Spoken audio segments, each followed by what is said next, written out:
pour lire la première lecture en rapport avec la prédication de notre frère Timothée, qui vient prêcher aujourd'hui et continuer sa série sur l'artisan de paix. Donc Matthieu chapitre 7, dans ce chapitre nous lirons les 5 premiers versets. Matthieu 7, versets 1 à 5. Lisons. Ne jugez point, afin que vous ne soyez point jugés, car l'on vous jugera du jugement dont vous jugez, et l'on vous mesurera avec la mesure dont vous mesurez. Pourquoi vois-tu la paille qui est dans l'œil de ton frère, et n'aperçois-tu pas la poutre qui est dans ton œil? Ou comment peux-tu dire à ton frère: laisse-moi ôter une paille de ton œil, toi qui as une poutre dans le tien? Hypocrite, ôte premièrement la poutre de ton œil, et alors tu verras comment ôter la paille de l'œil de ton frère.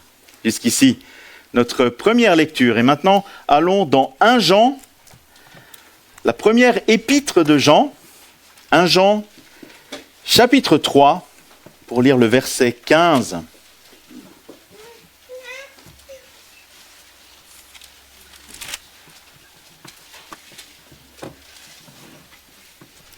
« 1 Jean, chapitre 3, verset 15. Lisons. « Quiconque est son frère est un meurtrier. Et vous savez qu'aucun meurtrier n'a la vie éternelle demeurant en lui. » Et le dernier passage, le dernier verset se trouve dans le livre des Proverbes, au chapitre 28, Proverbe 28. Proverbe au chapitre 28, et nous lisons le verset 13.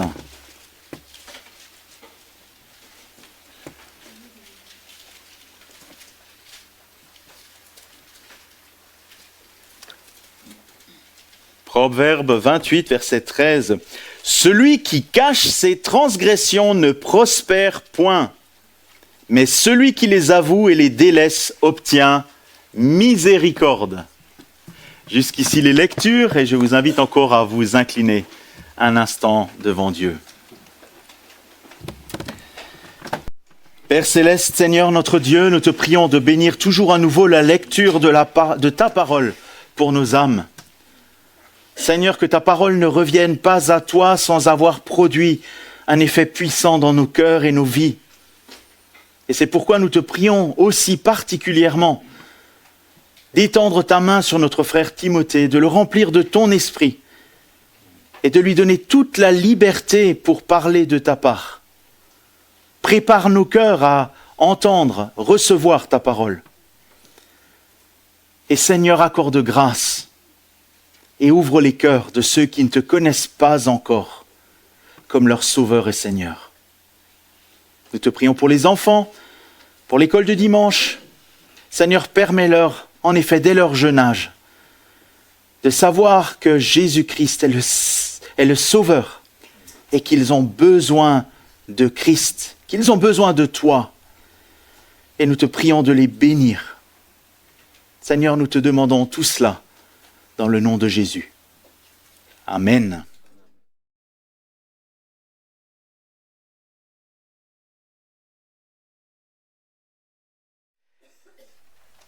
Pour être capable de voir la boue sur sa figure, nous avons besoin d'un miroir. Eh oui. Eh bien, pour être capable de voir le péché dans son cœur, nous avons besoin du Saint-Esprit. Et c'est sur lui que nous comptons ce matin pour être conduits dans sa parole. Alors les enseignements sur l'artisan de paix que nous avons commencé ensemble, c'est vrai, sont assez denses et conséquents. Et je prie que chacun puisse recevoir et retenir ce dont il a besoin. Que Dieu utilise aussi cette prédication ce matin basée sur Matthieu 7, 5, que vous saurez par cœur, je l'espère en tout cas à la fin de cette prédication, afin que nous soyons pénétrés par cette parole, par cette œuvre transformatrice qui a déjà agi de tant de manières différentes aussi par ces textes. Nous avons vu ensemble que la paix ne vient pas de nous-mêmes. Ça, on a déjà vu dans les différentes prédications qu'on a vues ensemble. Nous avions particulièrement insisté sur la source, la motivation, l'origine, la force, la récompense de cette recherche de paix qui se trouve en Jésus-Christ. En Jésus-Christ, qui est manifesté aussi par son œuvre de rédemption, par son évangile. On pourrait dire, au travers de la rédemption de Dieu, au travers de la rédemption, Dieu nous donne aussi bien le modèle que la motivation pour être des artisans de paix. C'est la base, le fondement, la source, le poignet de la main de toute activité de l'artisan de paix. L'œuvre de la rédemption de Jésus-Christ, l'évangile, le salut en Jésus-Christ. Nous avons une main, et durant ces séries, on utilise la main comme illustration, la main de l'artisan de paix, que je vous avais déjà présentée. Et vous vous rappelez peut-être qu'on utilise chaque fois la même lettre pour se rappeler de chaque partie de la main. Et la partie principale, qui est celle du poignet, vous vous souvenez, si je coupe ma main, je la jette là au milieu, elle est inutilisable, elle a besoin d'être reliée au corps, et en fait cette partie-là, c'est ce qu'on appelle la rédemption, l'œuvre de rédemption, l'évangile de Jésus-Christ, qui va motiver, donner la vie à tous les autres doigts que nous utiliserons. La main de l'artisan de paix, le premier doigt et le dernier, sont des doigts en fait qui représentent des choses que l'on vit, que l'on soit dans un conflit ou non. Ce sont des habitudes de vie de celui qui vit en Christ. On a d'ailleurs vu que celui qui vit en Christ est appelé à être un artisan de paix. Ce n'est même pas une option, ça fait partie de ce qu'on est appelé à vivre. Alors reprenons un petit peu ces doigts pour nous remettre dedans, puis ensuite on plongera vraiment dans ce texte de Matthieu 7, verset 5. Le premier, le pouce, est-ce que vous vous souvenez, qu'est-ce que c'est le R1 ? Rendre gloire à Dieu. Oui, c'est ça, rendre gloire à Dieu.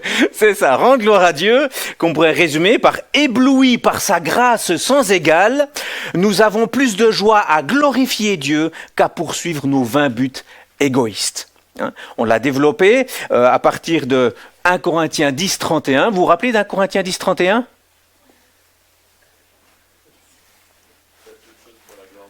Voilà, je l'ai fait par geste, mais c'est exactement ça. Soit donc que vous mangiez, soit que vous buviez, quoi que vous fassiez, faites tout pour la gloire de Dieu, même au milieu d'un conflit.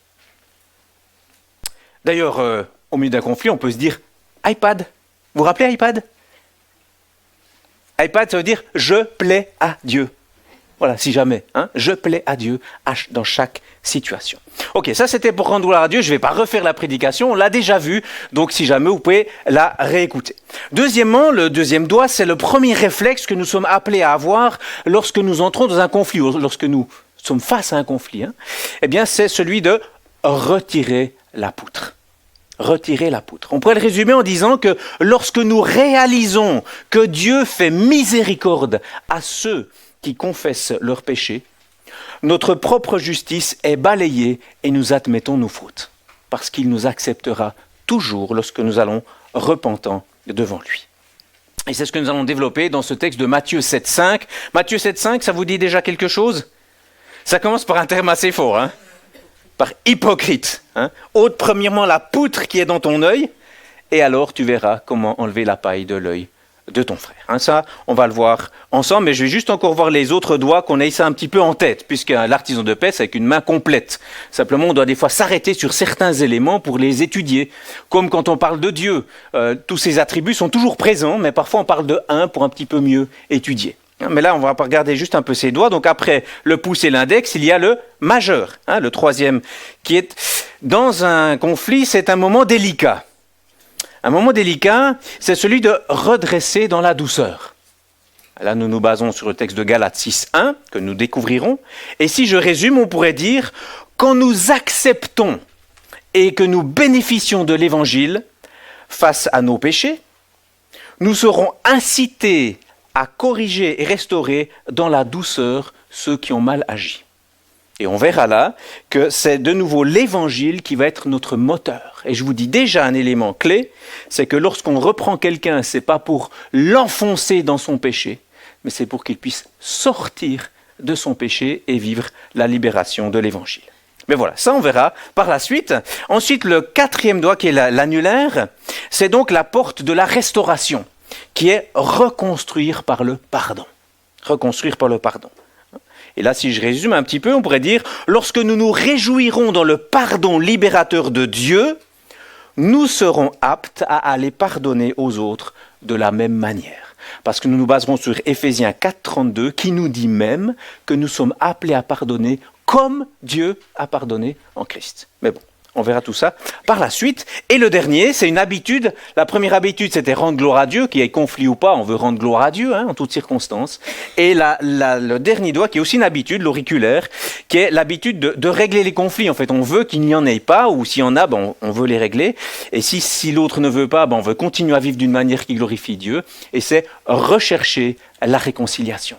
C'est le dernier doigt, rechercher la réconciliation. Et là, on pourrait résumer en disant, encouragés par la persévérance de Dieu à appliquer sa grâce dans notre vie, nous vivrons dans une attitude de recherche constante de réconciliation avec tous, même celui qui ne le veut pas maintenant. Mais ça, on en parlera dans ce moment-là, nous basant sur le texte de Romains 12, enfin, vous pouvez prendre tout le chapitre, mais particulièrement le verset 21. Peut-être quelqu'un le connaît déjà, Romains 12, 21 ? C'est quoi déjà ? Ne sois pas vaincu. Excellent. Ne sois pas vaincu par le mal, mais vainqueur du mal par le bien. Je vous encourage à apprendre à connaître tout ce qu'il y a avant, même depuis le verset 9. Ça vaut la peine. Merci. Donc, ayant en tête maintenant la main de l'artisan de paix, qui est l'évangile appliqué en fait, c'est l'évangile qui est appliqué, nous allons nous arrêter aujourd'hui sur ce R2. R2 qui est retirer la poutre, qui est le premier réflexe lorsqu'on arrive dans un conflit qu'on devrait avoir bibliquement. Je ne dis pas que c'est forcément, malheureusement, je ne peux pas dire que c'est celui que j'ai toujours en premier lors d'un conflit, mais c'est ce que nous sommes appelés à avoir selon la parole de Dieu. Le verset du jour qui nous accompagnera est Matthieu 7,5. Matthieu 7,5, quelqu'un commence à déjà l'avoir en tête. Hypocrite, ôte premièrement la poutre qui est dans ton œil, et ensuite tu verras comment enlever la paille de l'œil de ton frère. Jésus, bien sûr, utilise ici une image exagérée pour attirer notre attention. Une personne qui a une poutre dans l'œil, est-ce qu'elle pourrait voir quelque chose ? D'ailleurs, pour moi, une poutre, c'est pas petit, c'est grand. Et généralement, quand on l'a dans un œil, ça bouche les deux. Voilà. Donc, imaginez, ça serait d'ailleurs totalement hypocrite qu'en étant aveugle, vous êtes capable d'enlever la paille de l'œil de votre frère. Vous pouvez juste essayer. À la maison, on ne va pas le faire ici, je le fais dans le camp avec les enfants, on le fait, etc. Mais on ferme les yeux, puis on essaie d'aller toucher le nez de l'autre. C'est déjà pas facile. Imaginez qu'une Bruxelles pointue en fer, vous allez enlever quelque chose dans l'œil de l'autre, les yeux fermés. C'est un peu ça l'image ici.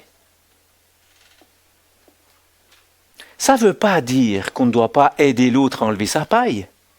C'est pas ce que le texte dit.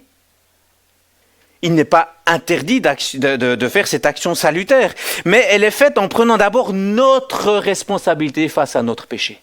Ça, c'est la poutre. Parce que la possibilité de résoudre notre propre péché est énorme. C'est nous qui pouvons nous repentir de notre péché, pas l'autre. Et d'ailleurs, ce n'est pas nous qui pouvons nous repentir pour le péché de l'autre. C'est pour ça que c'est la paille. Nous pouvons le guider vers la repentance. Mais ce n'est pas nous qui pouvons nous repentir pour le péché de l'autre. Donc voilà un petit peu cette notion pour comprendre déjà un petit peu ce texte. On va faire un pas de plus avec une illustration. On a déjà une illustration la dernière fois qui était assez conséquente sur l'héritage, peut-être vous vous souvenez, une notion d'héritage, comment le vivre à la gloire de Dieu. Et aujourd'hui, c'est une illustration aussi un peu plus longue en lien avec ce qui se passe, un conflit dans une église. Bon, ici, il n'y en a pas, mais imaginez que ça existe. Enfin, il avait eu sa chance. Serrant bien fort sa déclaration dans sa main, Marc s'assit au premier rang de l'église, prêt à en découdre avec les anciens. 6 mois auparavant, ils avaient refusé d'appuyer sa nomination comme pasteur principal. Ils sont restés là sans rien faire lorsque Marc s'est fait calomnier dans une assemblée générale. Le pire de tout, c'est que certains ont parlé derrière son dos. Voilà, émettant des doutes quant à sa capacité de remplacer leur pasteur qui partait à la retraite. Après des mois de tensions de plus en plus fortes, les anciens avaient finalement fait appel à une délégation de conciliateurs formés comme artisans de paix. Pendant 2 visites de 3 jours, chacun des conseillers ont enseigné à toute l'Assemblée comment rechercher la paix. Ils ont suscité des discussions personnelles, encouragé Marc et les anciens à être des modèles pour l'Église, reconnaissant chacun ses torts dans le conflit. Vous voyez l'histoire de la poutre, hein ? Mais Marc n'arrivait pas à changer sa manière de penser. Le péché répété des anciens était plus grave que ces quelques erreurs. À quelques jours de la 2e série de week-end pour l'Assemblée, les anciens étaient sur le point de confesser publiquement leurs fautes à l'Assemblée. La déclaration qu'ils avaient préparée n'allait pas aussi loin que ce que Marc et sa femme espéraient. Alors, ils planifièrent de démontrer publiquement le péché des anciens à leurs égards. Quand la réunion commença, l'un des médiateurs prêcha sur la réconciliation et expliqua le but et le déroulement prévu de cette réunion. Il donna ensuite la parole au porte-parole des anciens.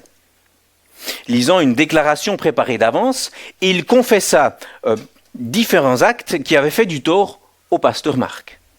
Puis il se tourna vers Marc et Donna et dit « Nous avons péché contre vous et nous vous avons fait du tort. Nous sommes vraiment désolés. » Il était évident, d'après les larmes qui coulaient sur son visage et de sa voix tremblante, qu'il parlait de tout son cœur. Puis un autre ancien prit la parole, confessa ses propres péchés et demanda pardon au pasteur associé et à l'assemblée. Un 3e ancien fit de même. Les conciliateurs avaient pensé que 2 ou 3 anciens parleraient, mais 7 des 9 ont ajouté leur confession personnelle à celui qu'il avait déjà faite. Marc luttait avec ses pensées. Il était toujours en colère et blessé, mais les paroles des anciens avaient creusé une brèche dans le mur qu'il avait construit dans son cœur. Son épouse vit qu'il avait besoin d'un moment pour remettre ses idées en place. Alors, elle se leva et s'approcha du micro. Se tournant vers les anciens, Donna dit « J'étais venu ce soir pour dire à tout le monde combien vous nous aviez blessés. Mais maintenant, Dieu m'a montré combien j'avais tort. J'ai finalement compris ce que le Seigneur voulait me dire dans 1 Jean 3,15. J'ai finalement compris ce que le Seigneur voulait me dire dans 1 Jean 3,15. En m'accrochant à ma haine, je vous ai assassiné dans mon cœur pendant plusieurs mois. Je suis plus coupable que vous ne l'êtes. Je vous pardonne et je vous demande de me pardonner. » En revenant à sa place, on pouvait voir sur son visage la liberté qu'elle ressentait. Son amertume était balayée. Les pieds de Marc étaient comme mous quand il se leva et s'avança vers le micro. La bataille dans son cœur était arrivée à son apogée. Il pouvait s'accrocher à sa colère et prendre sa revanche, ou il pouvait avoir la liberté en pardonnant et en confessant ses propres fautes. Avec une grande émotion, il réalisa qu'il ne pouvait pas faire les deux. « Aide-moi, Seigneur, pria-t-il, silencieusement alors qu'il s'approchait du micro. Et soudain, ses mains s'ouvrirent et ses notes tombèrent à terre. Se tournant pour faire face aux anciens, il parlait comme il n'avait jamais prévu de le faire ce soir-là. Donna a tort. Je suis la personne la plus coupable dans tout cela. En tant que pasteur associé, j'aurais dû montrer un exemple d'humilité et de soumission. J'aurais dû avoir confiance en Dieu qui œuvre par les anciens et l'Église pour le choix du nouveau pasteur de cette Église. Mais au lieu de cela, j'ai laissé mon désir occuper cette place, de prendre le dessus, et j'ai choisi de faire à ma manière.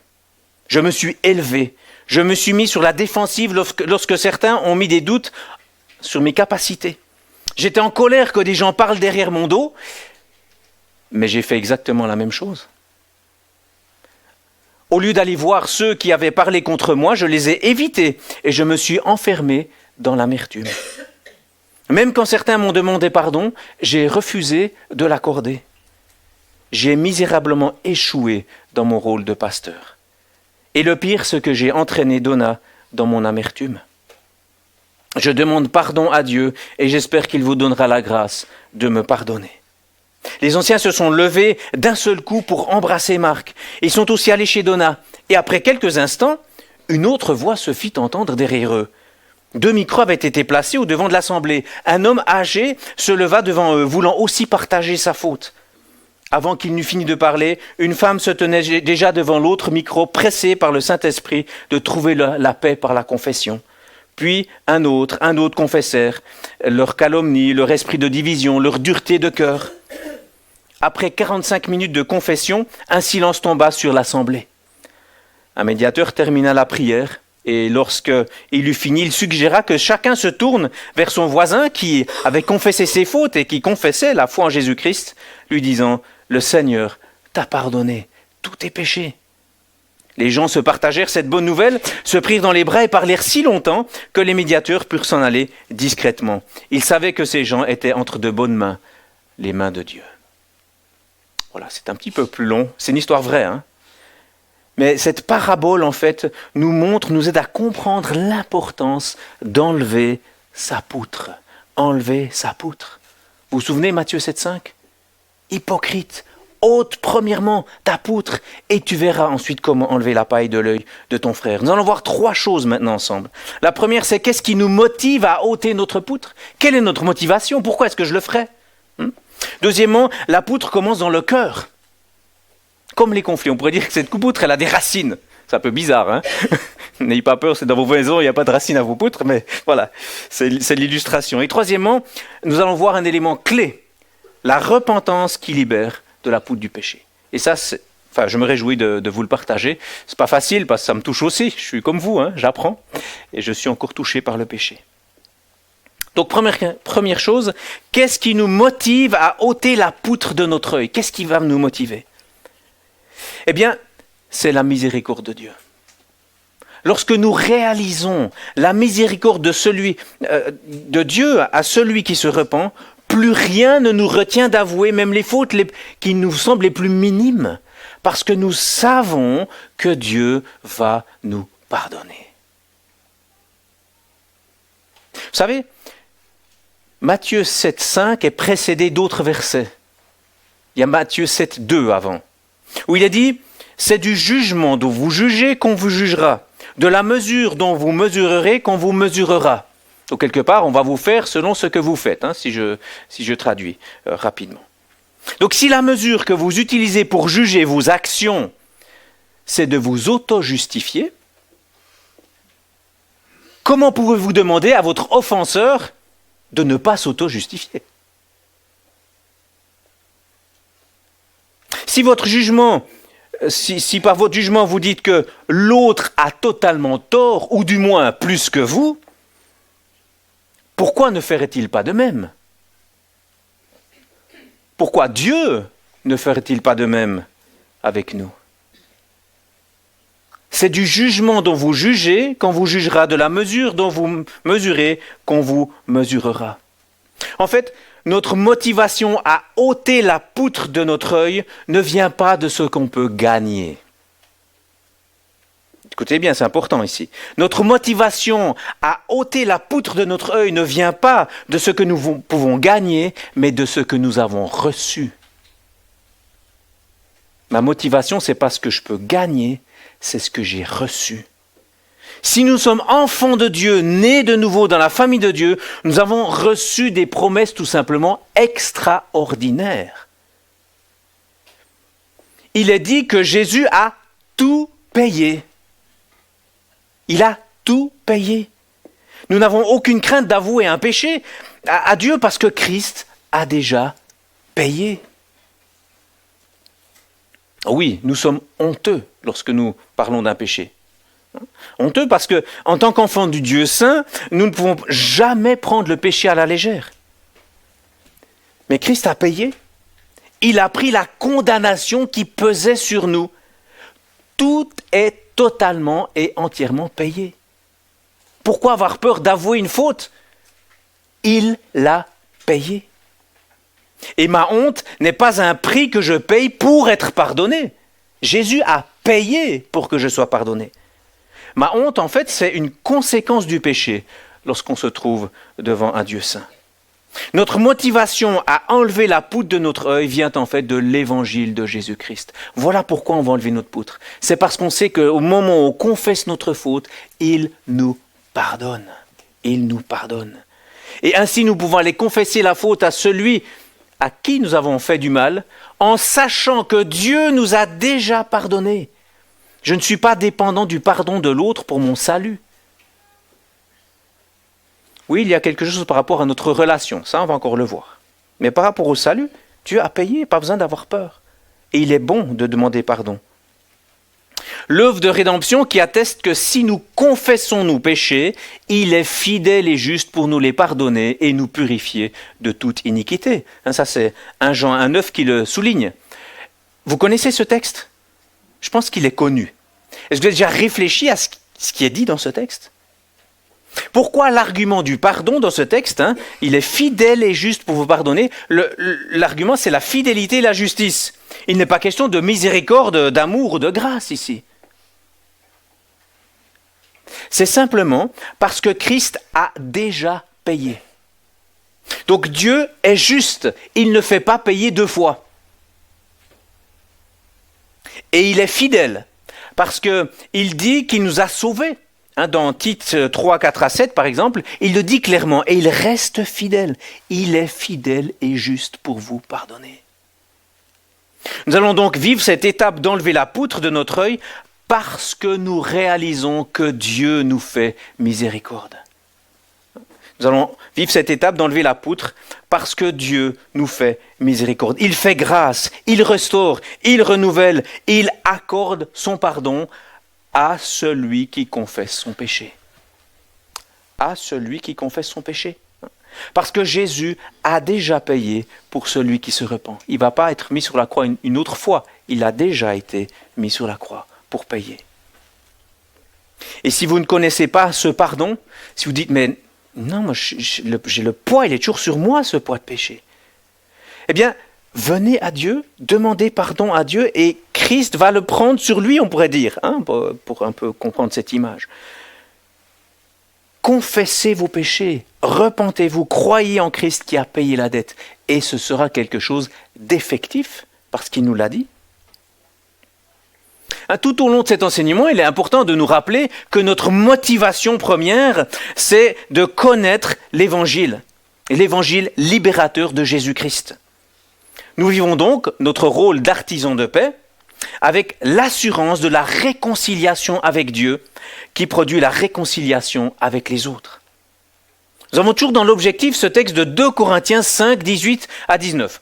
On peut rester dans Matthieu, mais on peut quand même vite aller dans 2 Corinthiens 5, c'est un texte important aussi. Et c'est toujours bon d'aller regarder ce que le prédicateur dit dans la Bible. 2 Corinthiens 5, 18 et 19. Donc 17, vous le connaissez, je pense, ainsi quelqu'un est en Christ, il est une nouvelle créature, les choses anciennes sont passées, voici toutes choses sont devenues nouvelles, ça c'est un texte très fort. Et ensuite il continue, et tout cela vient de Dieu, qui nous a réconciliés avec lui par Christ, et qui nous a donné le service de la réconciliation. Car Dieu était en Christ, réconciliant le monde avec lui-même, sans tenir compte aux hommes de leurs fautes, et il a mis en nous la parole de la réconciliation. Alors en ayant ce texte dans la tête, on peut revenir dans Matthieu 7, 5 pour pouvoir réfléchir un petit peu plus à cette notion de la poutre. À Matthieu 7, 5, hypocrite, ôte premièrement la poutre de ton œil et alors tu verras comment enlever la paille de l'œil de ton frère. Et dans ce prochain point, le deuxième point ici, nous allons débusquer les causeurs de conflits, on pourrait dire. Mettre en lumière ces causeurs de conflits dans nos vies, ces faiseurs de poutre si vous voulez. La poutre commence dans le cœur, comme les conflits. Et afin de retirer de notre poutre de notre œil, il faut commencer par voir d'où elle vient. Le texte de Matthieu 15, 19 nous dit, et c'est Jésus qui dit, que le péché vient du cœur. C'est du cœur que viennent les mauvaises choses. Et Jacques, dans Jacques 4, 1 à 3, va l'appliquer et souligner que les conflits viennent de nos passions non satisfaites dans nos cœurs.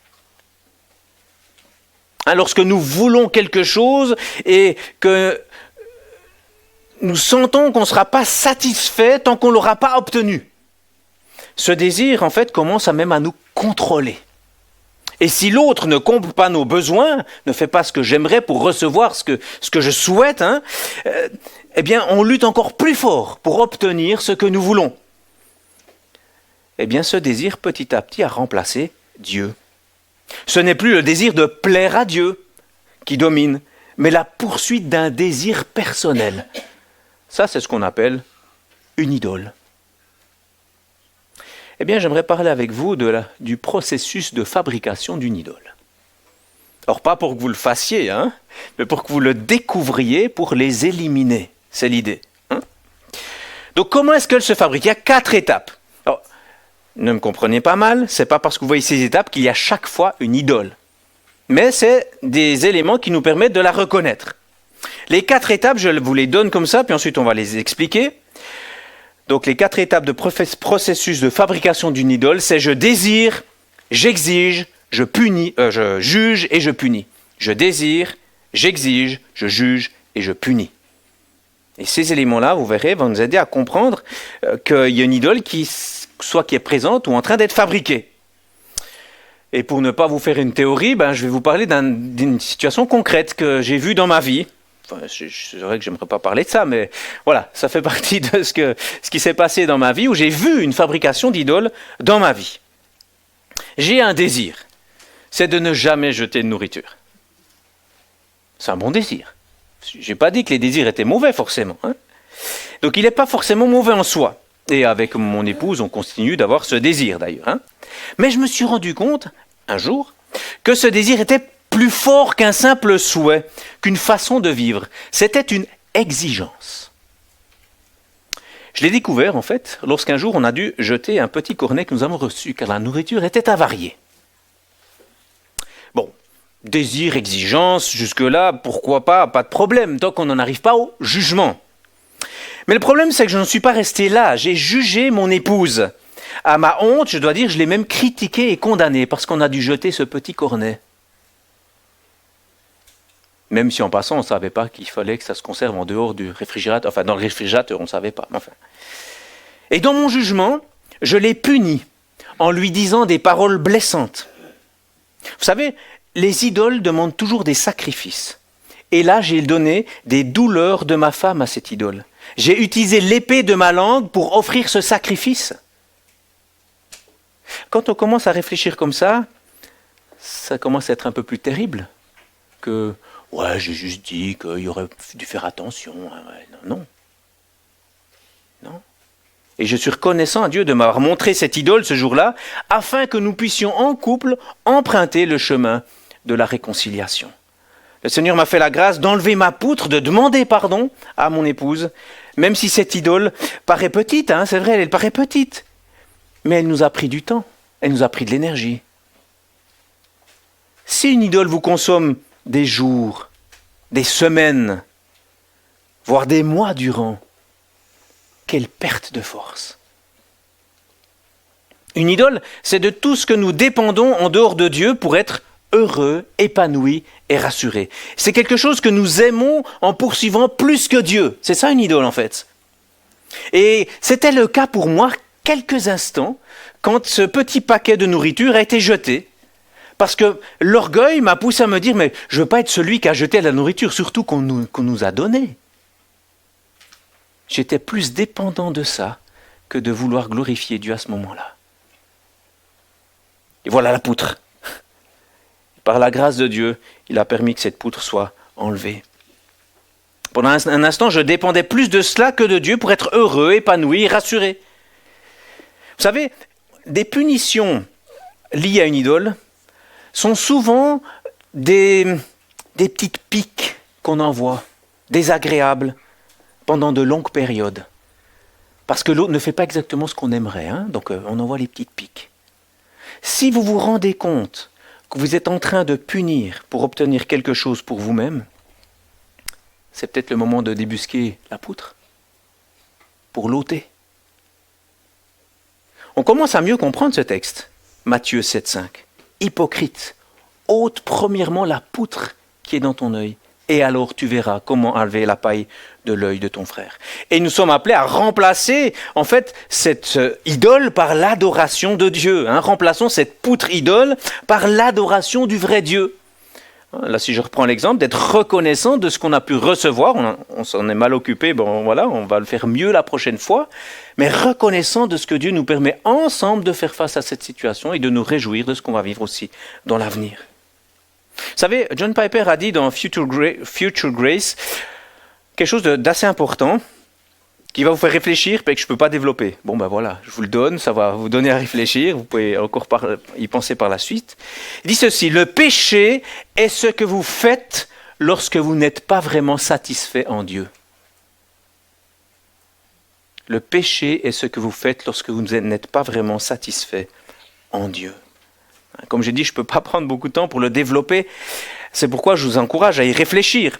Et j'aimerais vous poser quelques questions quand même pour nous aider. La première, est-ce que vous vous repentez régulièrement devant Dieu? Peut-être que vous demandez pardon à ceux à qui vous avez fait du mal, mais est-ce que ce que vous avez fait, vous êtes allé demander pardon à Dieu? Craignez-vous Dieu? Aimez-vous Dieu? L'Éternel est-il vos délices? Bon, j'aimerais arriver au dernier point qui me tient à cœur parce qu'il me paraît important et ça a déjà changé plusieurs vies, donc je continue. J'aimerais vous parler de la repentance, cette manière d'enlever la poutre, la repentance qui libère de la poutre du péché. Il est écrit dans Proverbe 28, 13, et là les enfants qui étaient au camp cette année, ils le connaissent par cœur, on a appris plusieurs passages par cœur, et ça c'en est un qu'on a appris par cœur, mais je ne vais pas les mettre au défi devant tout le monde, ça pourrait les mettre mal à l'aise. Mais c'est celui qui dissimule ses faux ne réussit pas. Ça c'est très fort, celui qui dissimule ses faux ne réussit pas, mais celui qui les confesse et qui les délaisse trouve de la compassion. La repentance, c'est plus qu'une émotion. Elle implique un changement de cœur, qui n'est possible que si nous comprenons que le péché est une offense personnelle envers Dieu. Si quelque part on ne comprend pas ça, on demande juste pardon puis on continue. Et dans ce chemin, nous devons prendre nos responsabilités. Alors premièrement, j'aimerais vous parler de la règle 40-60. Donc examinons-nous et ne vivons pas la règle 40-60. Vous ne la connaissez pas? Bon, je vous l'explique. C'est un peu de mathématiques, mais c'est pas trop difficile. On va faire ça très simple. La règle 40-60, c'est dire que je reconnais que j'ai une part de responsabilité dans ce conflit. Ok, on est deux. Ok, j'ai une part. Mais moi, c'est 40%. Et l'autre, c'est 60%. Ok, vous commencez à comprendre? Donc, il y a 20% de plus chez l'autre. Vous comprenez l'idée? Donc s'il y a 20% de plus chez l'autre, c'est quand même à lui de commencer à régler cette histoire. Comprenez la règle 40-60? Vous savez ce que Dieu répond à cette règle 40-60? Donc 40-60, vous avez compris, 60% de responsabilité chez l'autre, 40 chez moi, il en a 22 plus, c'est lui qui doit commencer.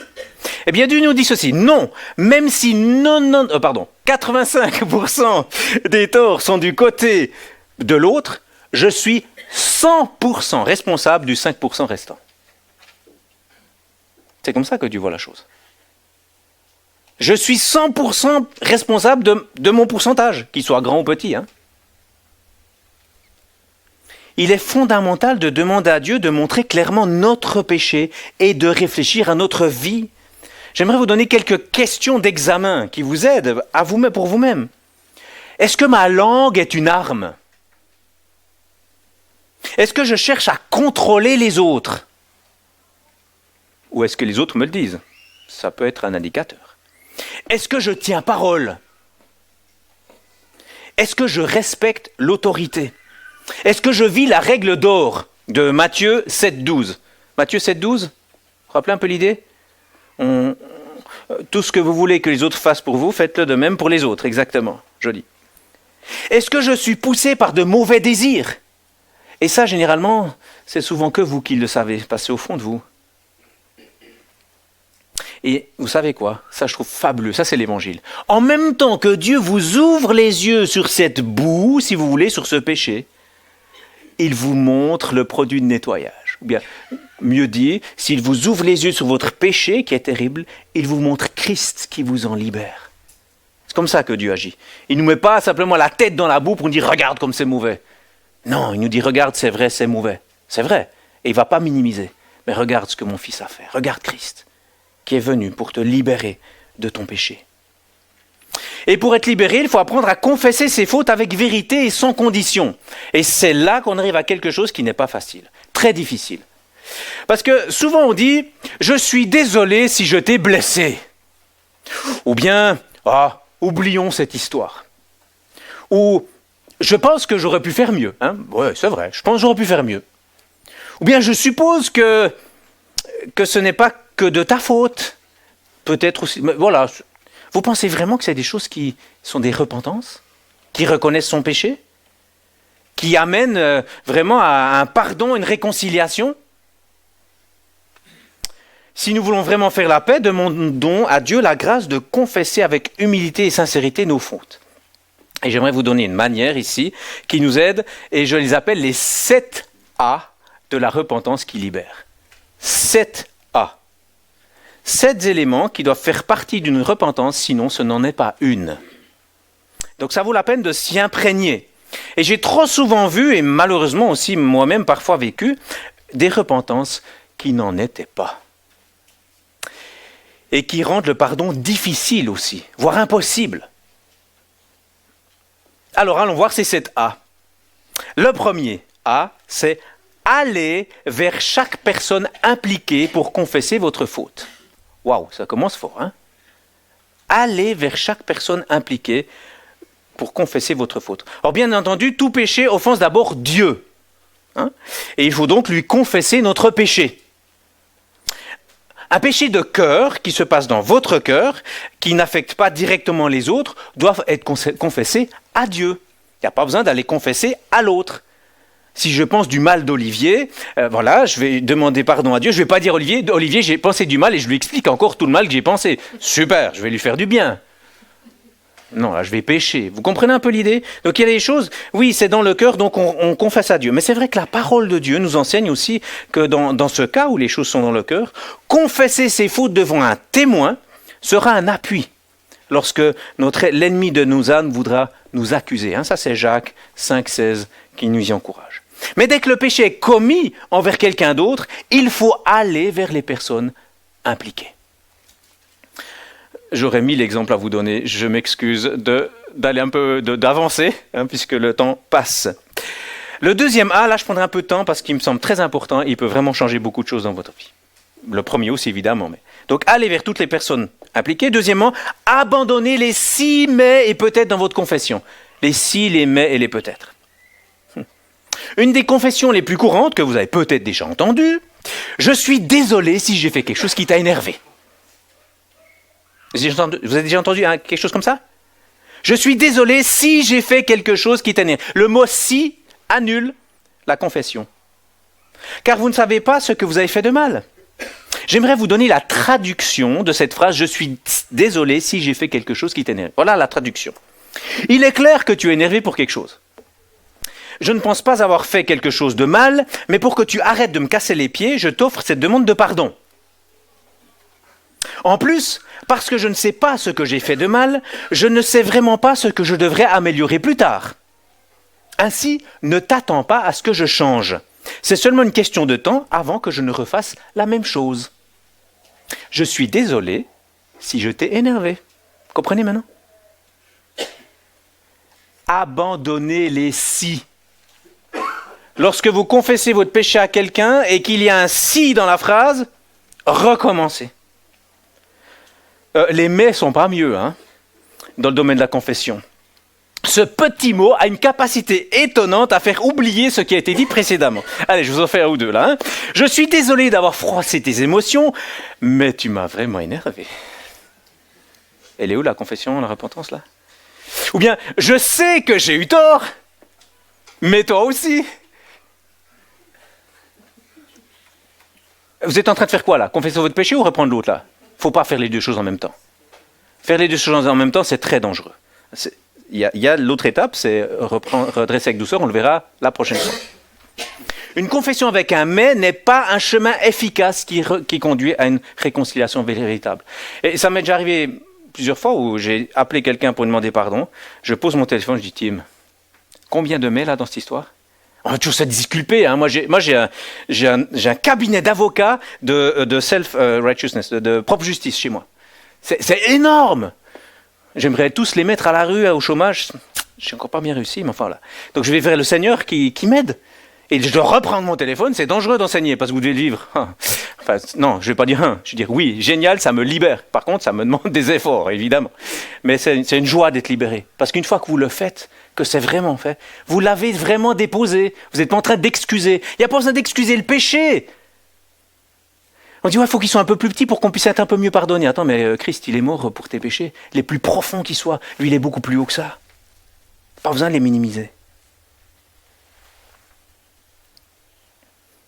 Bon, on a parlé de si, de mais, on peut continuer avec le peut-être, les il me semble que, hein. Il me semble que j'ai eu tort lorsque j'ai dit des choses sur toi. Attends, il me semble que, c'est quoi? T'as eu tort ou pas? Bon. Donc, abandonnez les si, les mais, les peut-être, les il me semble, et disons, j'ai eu tort lorsque j'ai dit ces choses sur toi, ou j'ai péché en disant ce mensonge sur toi, point. C'est plus dur, hein? Parce que ça nous remet en question. Oui, mais ça va aussi nous libérer, parce que c'est de ça qu'on se repent. C'est faire face à son péché, ne pas les atténuer, ne pas les minimiser. Nous le faisons parce que Christ est mort pour nos péchés, pour nous pardonner si nous les confessions. C'est l'évangile. Et l'évangile, c'est pas minimiser le péché, c'est maximiser l'œuvre de Christ. Bon, j'ai fait long sur ce deuxième A, je ne ferai pas si long sur les autres, n'ayez pas peur. Donc le premier A, aller vers toutes les personnes concernées. Le deuxième A, abandonner les si mais peut-être. Le troisième A, avouer spécifiquement vos fautes.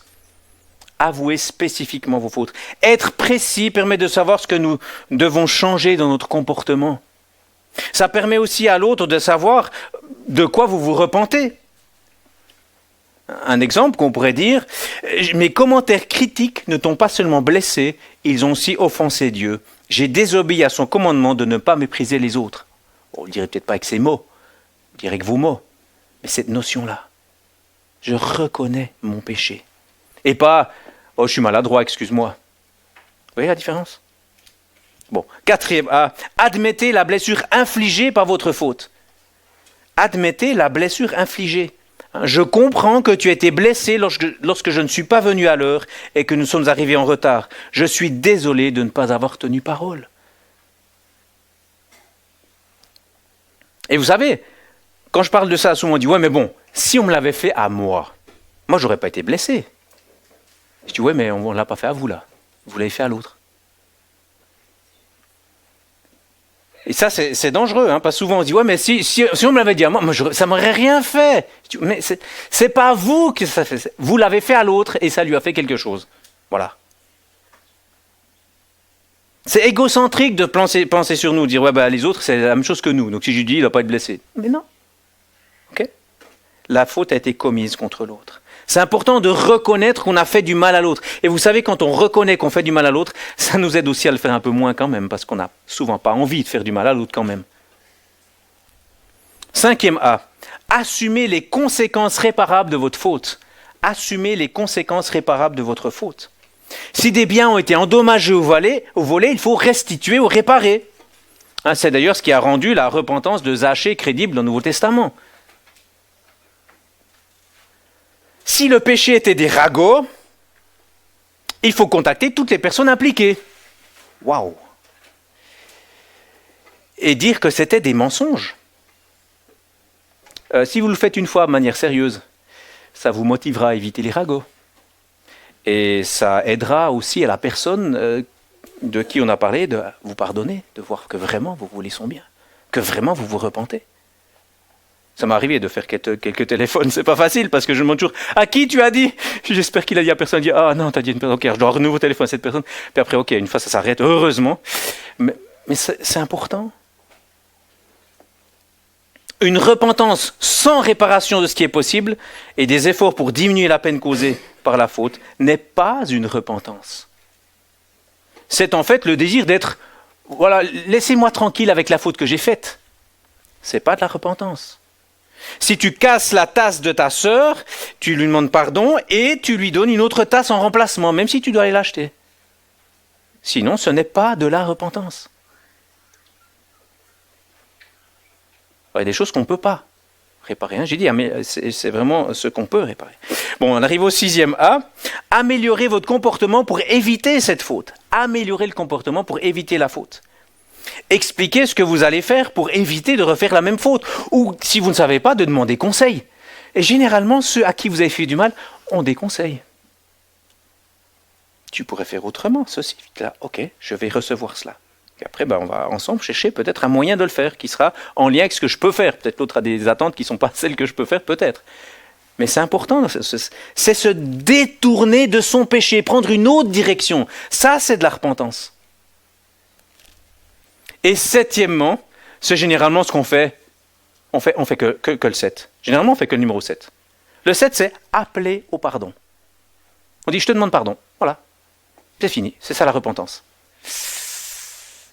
Il y a 6 autres A là qu'on vient de voir, qui font partie de la repentance. Et en plus, alors, j'ai pas fini la phrase, appelez au pardon pour votre faute sans pression. Sans pression. Vous savez, demander pardon, c'est veux-tu me pardonner s'il te plaît? Si c'est vous qui avez fait la faute, c'est vous qui avez fait la faute, c'est pas celui à qui vous demandez pardon. Vous n'avez pas d'exigence à avoir auprès de cette personne, c'est vous qui avez fait la faute. Ouais, mais bon, moi je suis un chrétien, puis je sais que l'autre il doit pardonner, donc attends. C'est qui a fait la faute ici? C'est qui se repent? Si l'autre ne peut pas dire je te pardonne tout de suite, il ne faut pas mettre la pression. Mais prier déjà pour cette personne. Se demander peut-être que dans les 6 autres, là, peut-être qu'il y a des choses que je n'ai pas faites. Hein. Il n'y a pas eu de réparation, il n'y a pas etc. Tout ça, puis je lui dis simplement de me pardonner. Si on vit toutes ces choses-là, ça va aussi aider l'autre à pardonner. Et non seulement aider l'autre, mais à être libéré, en fait, de ce péché. Et si la personne ne veut pas pardonner, sachez que si vous avez demandé pardon à Dieu, il l'a déjà fait envers vous. Lorsque vous êtes allé vers lui pour prier, et prier pour cette personne afin qu'elle puisse sortir de la prison du non-pardon. Mais ça, on le verra dans 2 prédications. On parlera du pardon. Aujourd'hui, on parle de la repentance, de enlever la poutre. Donc cette dernière étape est l'appel à la grâce ayant démontré l'acceptation de sa responsabilité de sa faute, le désir de s'en détourner et l'engagement, ou mieux la preuve de la réparation possible. Ça, c'est de la repentance qui libère. Vous vous souvenez des 7 A? Non, quand on les entend la première fois, c'est pas facile. Hein. Donc je vais vous les redire, vous pouvez les reprendre aussi avec les petites feuilles ou les noter. Ça vaut vraiment la peine de les prendre au début. On doit un petit peu faire checklist au début peut-être pour nous aider. Puis petit à petit que ça nous imprègne tout simplement. Donc premier, allez vers les personnes concernées pour confesser votre faute. Deuxièmement, abandonnez les 6 mais peut-être de votre confession. Avouez spécifiquement vos fautes. Le troisième. Quatrièmement, admettez la blessure infligée par votre faute. 5e, assumez les conséquences réparables de votre faute. 6e, améliorez votre comportement pour éviter cette faute. 7e, appelez au pardon pour votre faute sans pression. Et tout cela, nous le vivons en nous imprégnant de cet évangile, de cette œuvre de Christ. Sans lui, on ne peut pas faire tout cela. Mais en lui, nous pouvons entrer dans ce chemin de libération.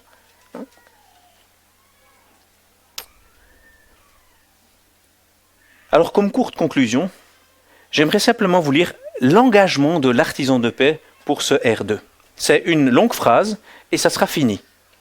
Mais elle est dense. Donc on va l'écouter avec concentration, puis ensuite on arrive au bout. Donc ôtez la poutre de son œil. Vous l'avez aussi sur vos documents si jamais.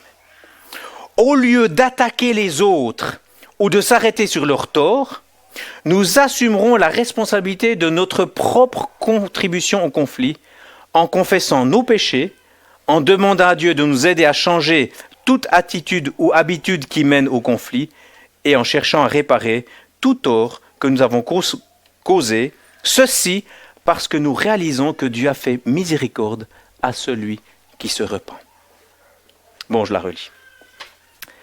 Au lieu d'attaquer les autres ou de s'arrêter sur leur tort, nous assumerons la responsabilité de nos propres contributions au conflit, en confessant nos péchés, en demandant à Dieu de nous aider à changer toute attitude ou habitude qui mène au conflit et en cherchant à réparer tout tort que nous avons causé. Ceci parce que nous réalisons que Dieu fait miséricorde à celui qui se repent. Nous allons prier.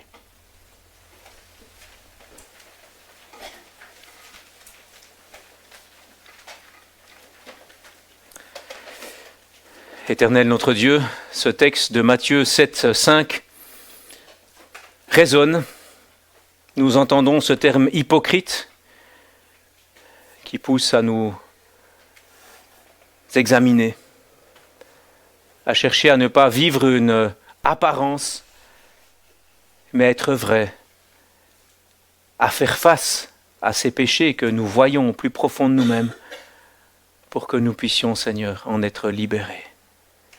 Merci parce que non seulement tu nous as donné cette repentance qui est un cadeau de ta part, mais cette repentance est accompagnée de cette foi en l'œuvre que Christ a accomplie, qui est pleine et parfaite. Et Seigneur, nous voulons nous repentir de nos péchés. Donne-nous la grâce et la force de le faire. Tu vois combien souvent nous avons encore de la peine, nous avons peur. Peur de ce que les autres penseront, peur des conséquences que ça peut avoir dans nos vies, peur de tant de choses, peur de nous-mêmes peut-être aussi. Seigneur, je te prie d'enlever toutes ces peurs. Nous voulons te les déposer. Nous voulons te prier de nous donner d'agir d'une manière qui manifeste que nous ne sommes pas des personnes qui doivent nous sauver par nous-mêmes. Il n'y a pas besoin de justifier nos péchés. Il n'y a pas besoin de les excuser. Donne-nous cette grâce, Seigneur, de simplement les confesser et recevoir ta grâce. J'aimerais te prier, Seigneur, que chacun ici ce matin puisse saisir que, premièrement, c'est face à toi que nous avons péché. Que lorsque nous nous détournons de ce que tu demandes, lorsque nous nous détournons de te glorifier et que nous nous centrons sur nous, nous te faisons du mal. Nous voulons, Seigneur, te demander pardon. Nous nous rendons aussi compte que c'est un poids qui est sur nous, un poids qui est sur toute personne qui n'est pas en Christ d'ailleurs. Et je te prie pour ceux qui n'ont encore pas saisi l'évangile de Christ, que ce poids soit tellement pesant ce matin, que personne ici ne peut dire « Non, moi, il n'y a rien contre Dieu ». Non, Seigneur, que ton esprit convainc de péché, de justice et de jugement. Et qu'en même temps, tu ouvres les yeux sur l'œuvre de Christ extraordinaire, qui nous libère de ces péchés, qui nettoie notre âme, qui nous purifie, et qui nous donne la grâce de regarder l'avenir, non plus en se demandant « Mais est-ce que quelqu'un va m'attraper? Est-ce que je vais encore avoir tous ces poids sur moi? Comment je vais vivre demain ?» Non, Seigneur, que nous puissions regarder l'avenir en étant heureux de savoir que tu nous libères et que tu nous donneras même la force de faire face à certaines conséquences qui peuvent durer longtemps, mais qui ne sont plus, Seigneur, des punitions, parce que Christ a pris sur lui cette punition et il nous donnera même la force de faire face à certaines conséquences. Oh, donne-nous, Seigneur, cette grâce de saisir ce qu'est vraiment la repentance, jusque dans les petites choses, dans nos couples, dans nos familles, dans les relations dans l'Église, dans les relations professionnelles. Aide-nous, Seigneur, à vivre cela d'une manière qui t'honore, qui manifeste ton évangile puissamment, et que beaucoup même puissent être touchés à salut par ces actions. Dans le beau nom de Jésus-Christ. Amen.